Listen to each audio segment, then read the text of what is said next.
La entrevista de Alicante Plaza. Tenemos con nosotros al politólogo Pablo Simón. ¿Qué tal, Pablo? Hola, muy buenas, ¿qué tal? ¿Cuál crees que es la situación actual? Es decir, ¿es preocupante, como algunas vertientes dicen, o no, en el sentido de los que dicen pues que nos vamos a convertir en una dictadura, ¿no? Nada más y nada menos. Bueno, es decir, yo normalmente cuando hago análisis político suelo huir de las hipérboles, porque considero que cuando uno hace una enmienda a la totalidad tan grave como decir que España se va a convertir o es ya incluso una dictadura, pues no podemos centrarnos en cuáles son los verdaderos problemas del país, porque los tiene, y las críticas legítimas que se puede hacer al gobierno, que por supuesto las hay, pero yo no creo que estemos en una suerte de deriva camino a una autocracia parecida a la que se está viviendo en otros países o a la que hemos vivido en Europa del Este. Diferente es que es cierto, el panorama está políticamente muy crispado, muy polarizado, vemos claramente una política de bloques muy enfrentados y yo creo que esta va a ser la tónica dominante a lo largo de toda la legislatura, así que probablemente tengamos que acostumbrarnos a este nivel de decibelios en el debate público. Pero es llamativo, ¿no? Por lo que dices de la política de bloques, ¿no crees que se está rompiendo un poco, por ejemplo, cuando ves el pacto de Juanma Moreno pues con el gobierno, ¿no? Para salvar Doñana? Es decir, ¿hay esperanza? Bueno, claro que la hay, es decir, ¿por qué no? Se pueden llegar a acuerdos entre partidos distintos, eso lo vemos continuamente, de hecho es algo que ocurre más debajo del radar de lo que nos parece y hay compromisos entre distintos gobiernos y nosotros tenemos un sistema con un modelo descentralizado del poder, existen muchos mecanismos institucionales de pesos y contrapesos que garantizan precisamente que haya diferentes administraciones y también diferentes partidos en la toma de decisiones públicas y también en las políticas que nos afectan. La prueba más evidente es que aunque pueda haber un gobierno a nivel nacional que esté encabezado por una coalición del Partido Socialista y Sumar, 11 de las 17 autonomías están gobernadas por el Partido Popular. Por lo tanto, guste o no guste, el poder está repartido y eso yo creo que también es una garantía de la existencia de contrapesos democráticos, ¿no? Y eso es algo sano en cualquier democracia. Otra cosa es cierto que sea necesario que los partidos políticos tengan alguna suerte de comportamiento, digámoslo así, más responsable y más leal del que han tenido hasta ahora. Precisamente lo que dices de las comunidades autónomas, ¿no? Es decir, las 11 autonomías gobernadas por el PP, pues es bastante llamativo pues el cambio que hubo con respecto a las generales, ¿no? Es decir, el cambio que hubo, mejor dicho, en las generales con respecto a las autonómicas, ¿no? ¿Qué pasó exactamente para que hubiese ese cambio, ¿no? Es llamativo, ¿no? Es como si la gente se hubiese arrepentido de lo que votó, ¿no? Bueno, digamos que para entender lo que ocurre entre una elección y la siguiente hay que entender el calendario electoral. Claramente la convocatoria anticipada de Pedro Sánchez fue un éxito para sus intereses porque hizo que prácticamente todo el foco estuviera colocado en los acuerdos entre el Partido Popular y Vox en el nivel autonómico. Y esto le resultó útil porque no olvidemos que el Partido Socialista ha terminado ganando 1 millón de votos más respecto a las anteriores elecciones, más allá del importante crecimiento del Partido Popular que sí sabíamos que se iba a producir, y al final la distancia que los sondeos decían entre el bloque de la izquierda y de la derecha daban a favor de la derecha en torno a 6 puntos, se acortó a apenas 1,3, 1,5 puntos. Y yo creo que efectivamente el hecho del calendario en el que se atravesaran las negociaciones entre PP y Vox, el hecho de que, por ejemplo, tuviéramos un contexto en el cual la campaña electoral desarrollada, yo creo que por el Partido Popular, fuera más ineficaz para acercarse a electorado indeciso, a electorado femenino, a nuevos votantes, a los cuales finalmente el Partido Socialista fue más eficaz en captar, explican un poco el que viéramos un resultado dispar entre las dos elecciones. También es cierto que en términos de formación de gobiernos hay una curiosa paradoja, y es que lo que le ha servido para darle el poder al Partido Popular en los territorios también es lo que se lo quita. Es decir, los pactos con Vox le ha dado el gobierno al PP en la mayoría de las autonomías. Da la debilidad no tanto del PSOE como de sus socios a la izquierda, aunque del PSOE en algunos territorios también, pero al mismo tiempo la existencia de Vox es lo que imposibilita al Partido Popular, pese a haber sido la primera fuerza en votos, el poder gobernar, porque cuando ya tienes a Vox en la ecuación es imposible meter a los partidos nacionalistas independentistas. Y esto es una curiosa paradoja que hace que el PP tenga más poder territorial que nunca en su historia. Nunca había habido un Partido Popular tan fuerte como el que hay ahora, y al mismo tiempo, pese a ello, Núñez Feijóo pues no pueda gobernar como presidente del gobierno. ¿Crees que tienen la capacidad los varones territoriales del PP, ¿no? Lo que dices, ¿no? La fortaleza que nunca antes había tenido. ¿Tienen la capacidad suficiente para hacer oposición a Pedro Sánchez y ayudar a Feijóo a que dentro de 4 años, o al que esté, ¿no? Ya sabemos lo volátil que es el Partido Popular, pues llegue a la Moncloa, o el poder institucional de Pedro Sánchez es muy, muy potente. A mi juicio, uno de los puntales de oposición del Partido Popular van a ser las autonomías, con diferentes acentos y maneras, porque al final los presidentes autonómicos, cada cual tiene su estilo y también sus propios intereses, no siempre bien alineados, ¿no? No es lo mismo el tipo de oposición que hace Juanma Moreno Bonilla que la que puede hacer Díaz Ayuso.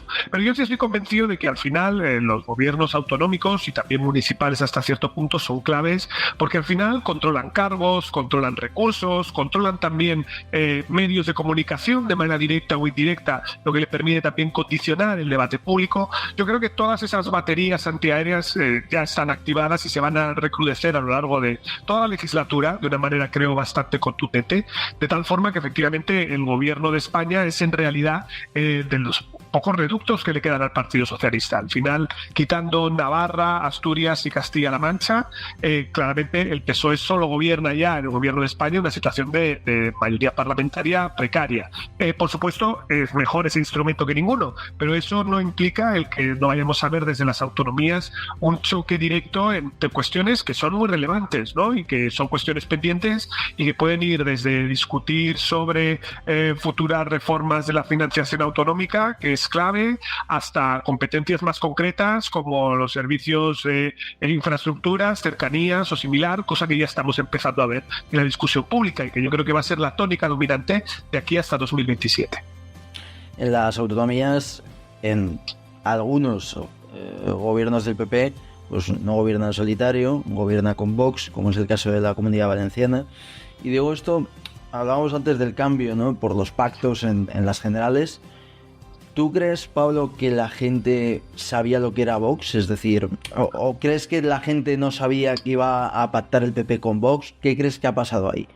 A ver, los votantes anticipaban claramente la política de bloques. Esto, la mayoría de los sondeos indican que, a diferencia de lo que vimos en el año 2019, los votantes de Vox y PP han tendido a normalizar los pactos. Por lo tanto, a asumir que ellos forman parte de un bloque y que si pueden gobernarán contra la izquierda, que es lo que más cohesiona, digámoslo así, el decir que uno va a gobernar contra o frente al otro. Esto yo creo que es una obviedad y lo hemos visto que se iba decantando a medida, por ejemplo, los votantes de la izquierda pues también han normalizado. Antes los votantes de Podemos y PSOE tenían rechazos mutuos muy altos, pero luego a base de gobernar, pues los votantes se han ido rozando y por lo tanto han comprendido más esta lógica. Yo creo que eso es indudable. Otra cosa es que nosotros veamos que, de un lado, hay una parte del voto protesta dentro de la derecha que ha sido recogida por Vox, y yo creo que eso es evidente.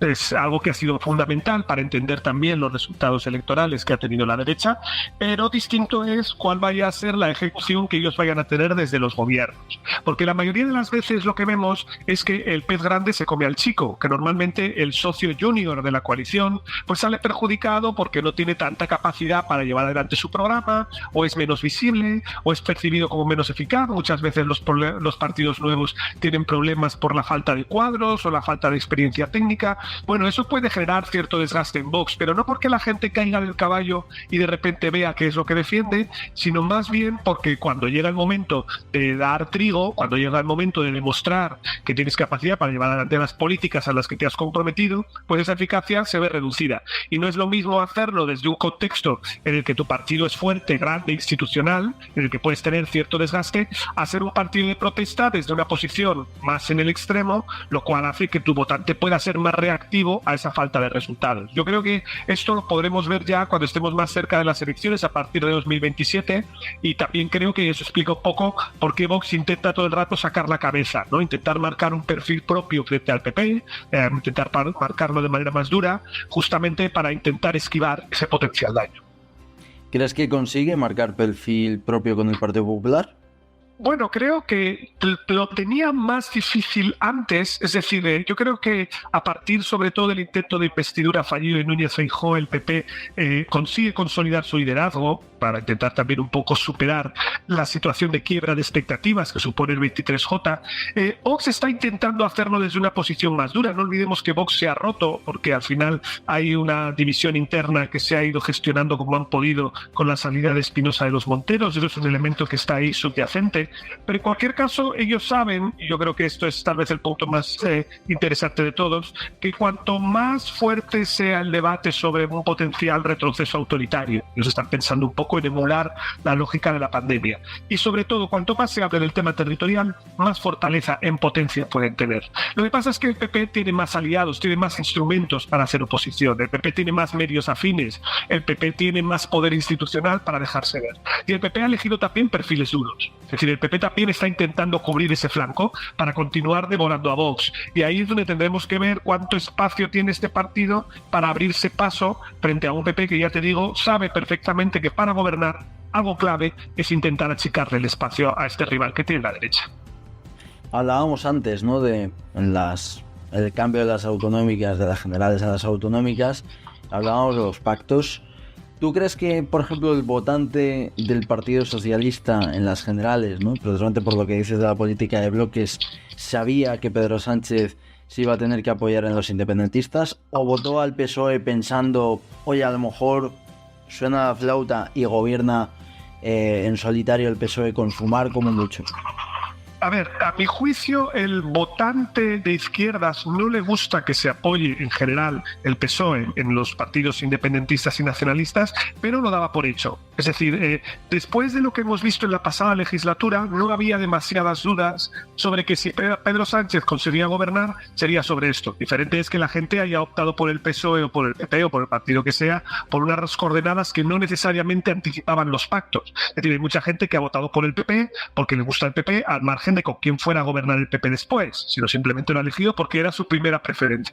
Pues aquí ha ocurrido algo parecido también con el PSOE, pero la novedad en este proceso ha sido más bien el que se tenga que apoyar de manera explícita en un partido que está fuera del eje, fuera de las coordenadas. Es decir, lo que no anticipaba el gobernante o el Partido Socialista, el votante del Partido Socialista, era el apoyarse en Junts, que a mi juicio es el salto cualitativo, porque Junts tiene una implicación que va más allá de las potenciales negociaciones con Esquerra.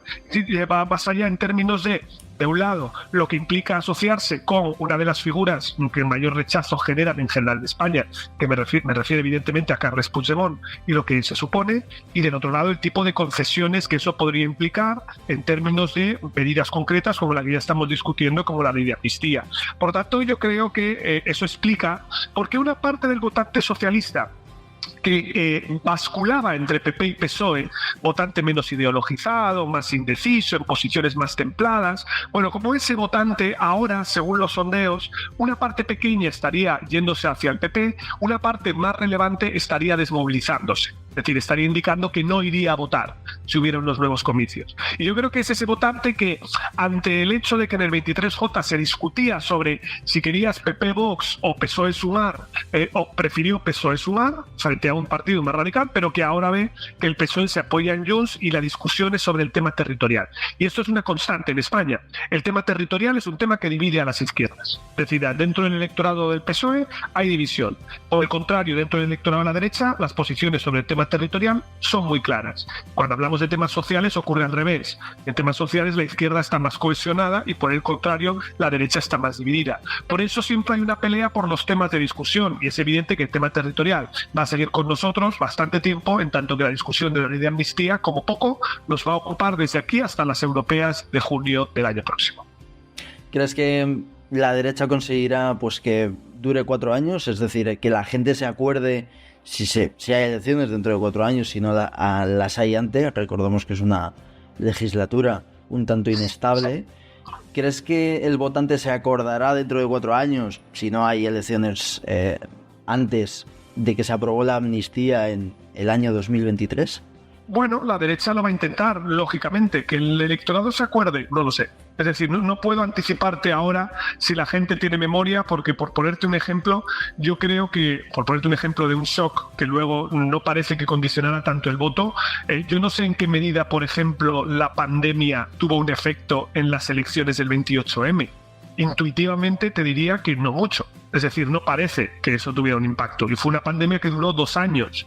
Estuvo 2 años con nosotros y la gente cuando fue a votar, votó por otras coordenadas que no necesariamente tenían que ver con algo que habían querido olvidar. Bueno, respecto a la ley de amnistía, yo creo que aquí el gobierno está siguiendo el manual clásico, digámoslo así, de manejo de los tiempos que hace cualquier político, que es medidas impopulares al principio, medidas populares para el final.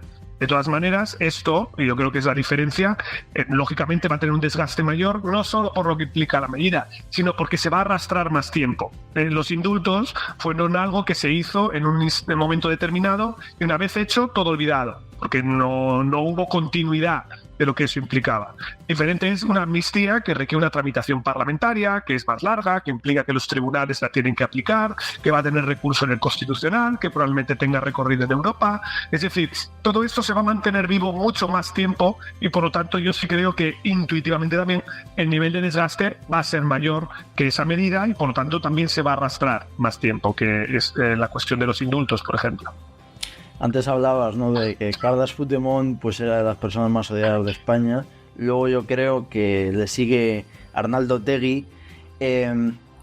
¿Crees, en una comparativa, ¿no?, quién crees de los dos partidos, Bildu y Vox, ¿no?, que es una cosa que se habla mucho, cuál de los dos crees que con la ley en la mano pues tendría más posibilidades de ser ilegalizado, ¿no? Parece una pregunta un poco absurda, pero... Pues es absurda porque simplemente por una razón, porque los dos cumplen los requisitos para ser partidos legales. Es decir, yo no voy a entrar en una comparativa sobre esto.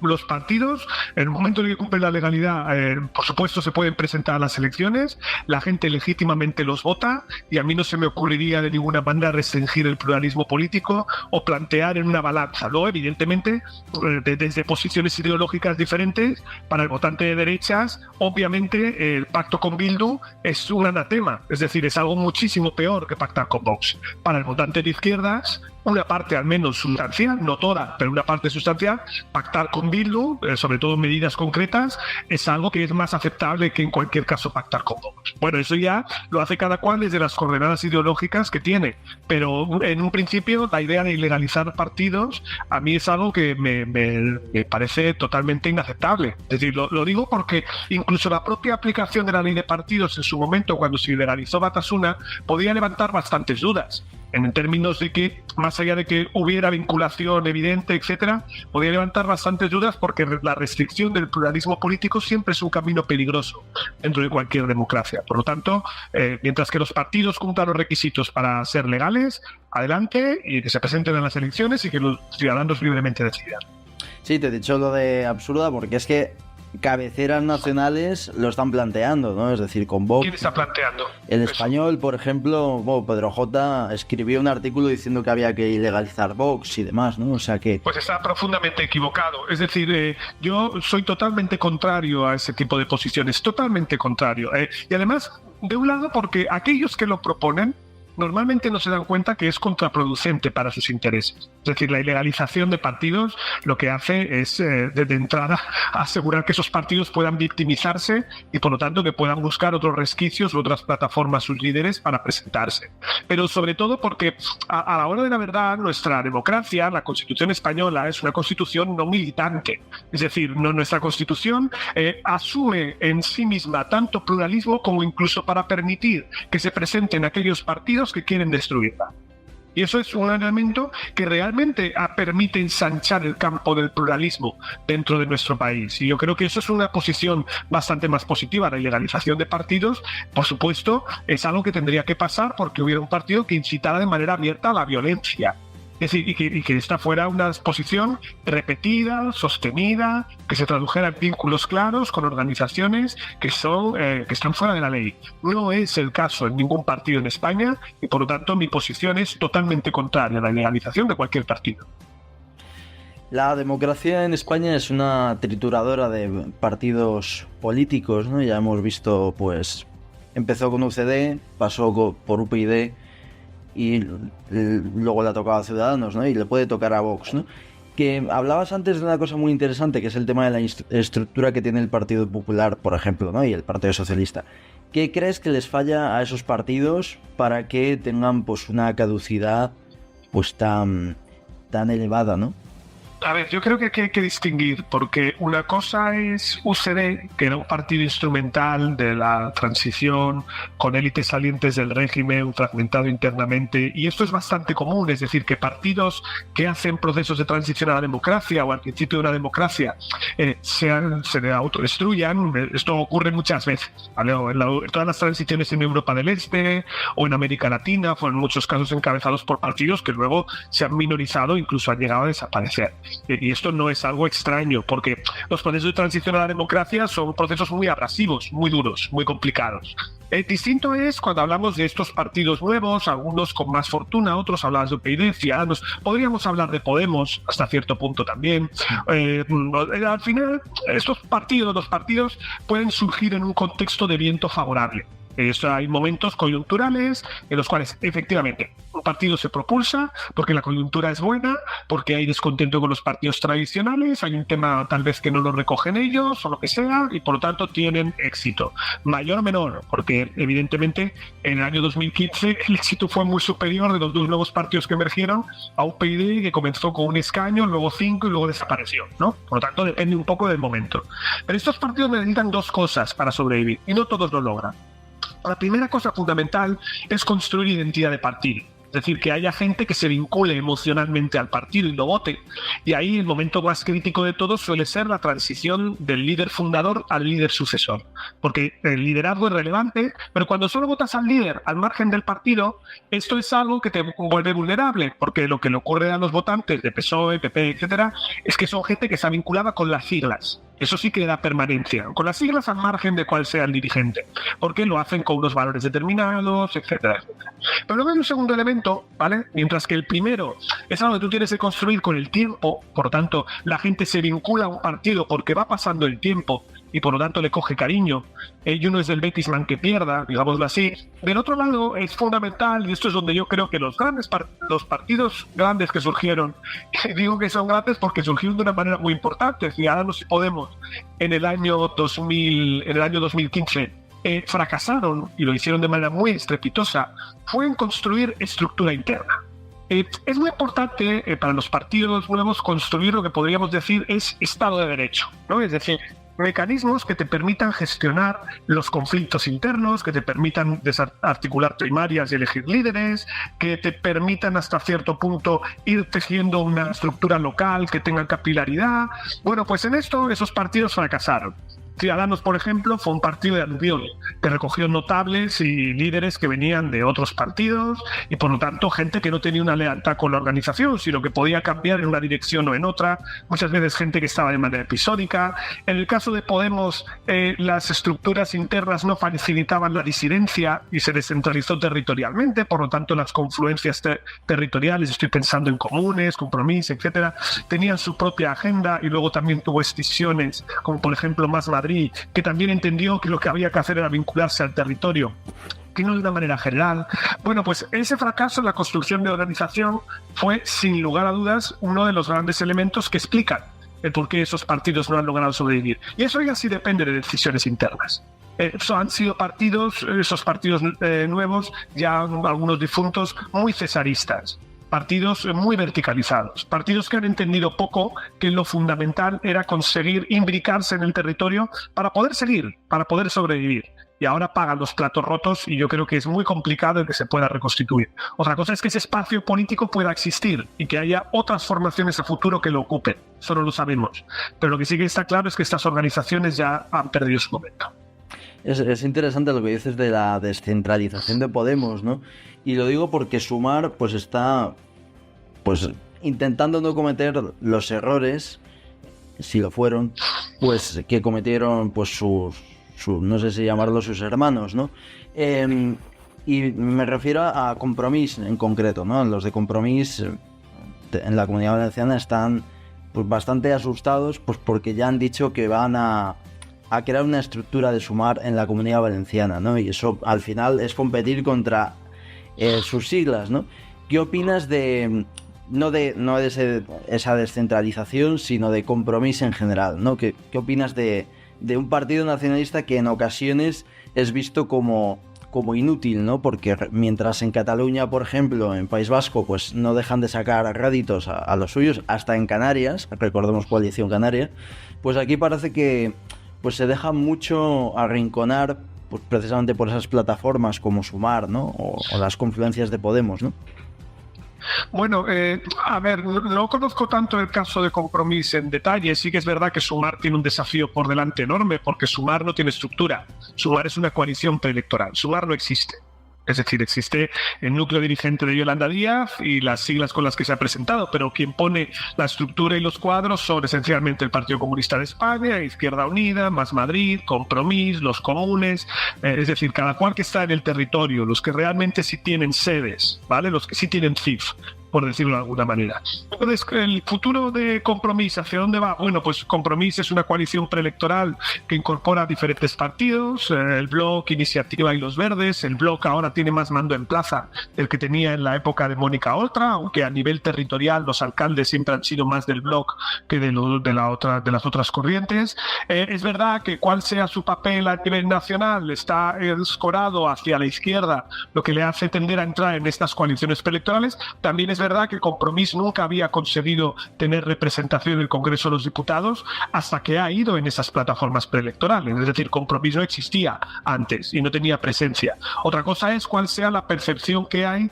a propósito de la importancia de sus candidatos en el Congreso de los Diputados. Y ahí tiene una relación más complicada, porque sí que es verdad que son un partido nacionalista, según como regionalista, con su propia agenda, pero al mismo tiempo eso a veces puede chocar con el ámbito nacional y a veces no es suficientemente visible. Pero la rentabilidad que, por ejemplo, el actual candidato a la Generalitat, Joan Baldoví, sacó a tener un solo escaño en el Congreso de los Diputados fue alta. Me refiero a rentabilidad no en términos de otra cosa que de visibilidad, porque después Compromís acaba de salir del gobierno de la Comunitat Valenciana. O sea, tampoco sabría decirte yo si hablar de ellos en términos de inutilidad no es un exceso, entendiendo que han estado 2 legislaturas cogobernando, ¿no?, con el Partido Socialista del País Valencià. Por lo tanto, yo creo que es verdad que tiene un futuro incierto por delante, que se tienen que reconfigurar, que su relación con Sumar va a ser compleja. Yo no tengo ningún tipo de dudas, pero también es verdad que yo, desde que tengo uso de razón, estoy escuchando aquello de que Compromís es un proyecto que va a estallar. Sin embargo, esto de momento no se ha producido. O sea que yo creo que habrá que ver cómo evoluciona, pero yo creo también que se ha creado un cierto hueco en términos electorales con una marca reconocible que garantiza su supervivencia, al menos en el medio plazo.